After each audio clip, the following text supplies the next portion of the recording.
Good morning and welcome to my kitchen. Today I would like to show you a way to make your own rolls, sandwich rolls for lunch, dinner, or just as a snack at home. Much healthier than the ones that you buy in the store. When you go to a store and you look at the label, there's at least 10, 12, 15, sometimes even 20 ingredients and some unnecessary things that are not healthy for your gut. At home, you need only few and you can make rolls within an hour. Welcome to my kitchen and thank you for watching. And the ingredients for today, I need 500 grams of flour, which is 4 cups, 350 milliliters of buttermilk, room temperature, 2 teaspoons of honey, 1/4 of a cup of softened butter, 2 eggs, 1.5 teaspoon of salt, and 1.5 teaspoon of baking powder. If you care to put any seeds, you can do so. Just remember, seeds are dry ingredients, so you will need to adjust the wet ingredient, meaning maybe a little bit more of that buttermilk. So now I just want to mix everything. In here I have the dry ingredients, salt, baking powder, and flour. And now I will put the kefir, which has 2 teaspoons of honey in. So all this goes in the flour, 2 eggs, and that butter. And all I do is mix it all up. And of course, when you are using dry yeast or fresh yeast to make breads or rolls, well, those are the best. But here the idea is to show you a way to make something when you do not have much time. Because dry yeast needs to rise up, and altogether it might take 3 hours or even longer. With this, you can make rolls within an hour. And I will come closer to show you the consistency of it. If you decide to put seeds in, pumpkin seeds, sesame seeds, sunflower seeds, then those are dry ingredients. So you might want to adjust how much you put the wet ingredient in there. That's why I want to come closer to show you the consistency so you have it just right. It might be only a couple tablespoons, but still, it will make a difference. Okay, so here it is. Soft and gooey. So it's not too dry and it's not too wet. It stretches easily and it does stick to your fingers.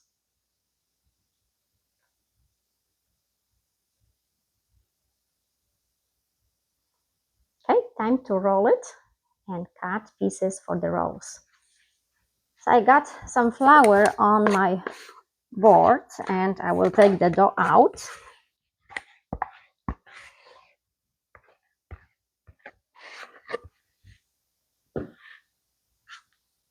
And now I'm going to roll it.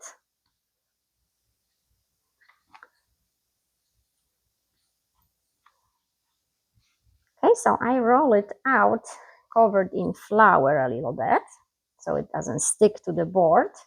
And I will try to cut even pieces so the rolls cook evenly at the same time.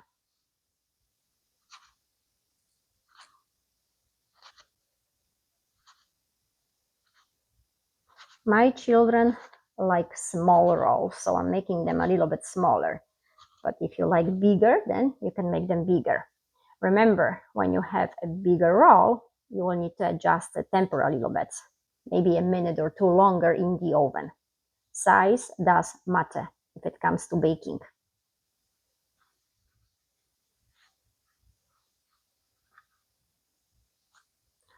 I want to sprinkle some flour on my baking sheet and then I can put them in. It sticks a little bit to your fingers, so of course you need to help yourself with dipping your fingers into that flour. My children love fresh rolls for breakfast and supper. They could eat them every day. Sometimes I have to tell them no more. But we grew up on bread. Bread was good and healthy and didn't cause any issues. And now all of a sudden, you have lots of issues and some people don't eat bread at all. But it's the processing.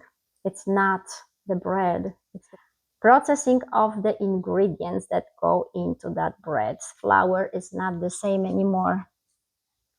So very soft and a little sticky. That's why you need to dip your fingers in flour a little bit and have some on the board. So you can roll it into either a ball or oval shape. And it's pretty easy to work with it because it is very soft and flexible.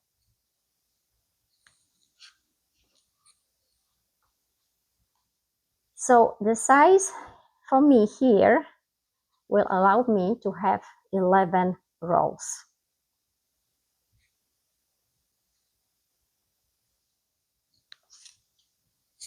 Okay, and last one.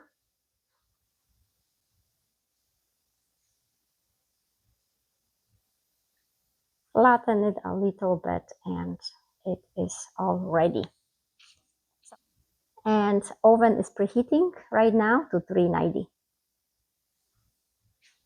Okay, and those are ready to go in the oven. You can have an egg, whisk it, and then put some on top of those rolls for a crispier crust. It's really optional. You don't have to, but if you like it more crunchy, then you can use an egg. Whisk it and just put it on top of those rolls. I would love to put some seeds in, but my kids unfortunately don't like any, so I have to go without. So now I will set the timer for about 15 minutes just to check on them. It may take 16 to 20. The color is the indication. So once they are done, I will come up close and show you. Okay, and this is 18 minutes, almost ready. And those are ready. It took me 20 minutes. So now question is, do you like your rolls, your breads, crunchy or soft?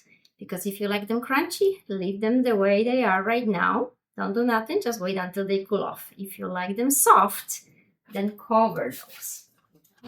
My children love soft breads and rolls, so I have to cover. It's about trapping the steam. The steam keeps the moisture in, and the moisture creates softer breads, softer skin. So I will see you when those cool off, and then I'll cut one in half and come up close to show you. Smells really nice.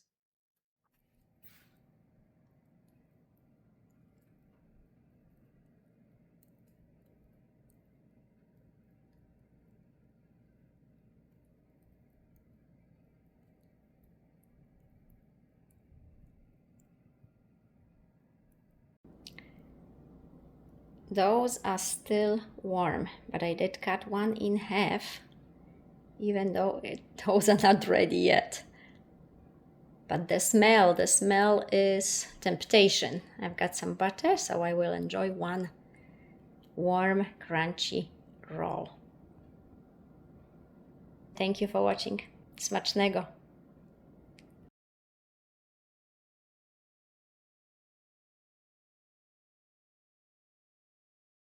I would like to let you know why I am a big fan of using scale instead of the cups.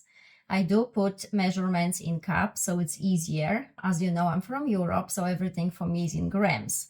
And here in United States, any recipes you have is usually in cups. But I want you to pay attention to one thing. So take it as a tip. I learned by mistakes because I've done it before. So I have put together a flour, the same flour, all-purpose flour, into the same measuring cups. exactly 2 cups in here and exactly 2 cups in here. But I want to measure it using the scale and show you if there is a difference and how much of a difference it can be. So here is the first 2 cups of flour, as you can see, 2 cups. And here is exactly 2 cups, all around, no cheating. And I will turn on, and there's nothing here, my scale. So it's set to 0. Maybe I should show you. So it's set to 0. If you can see.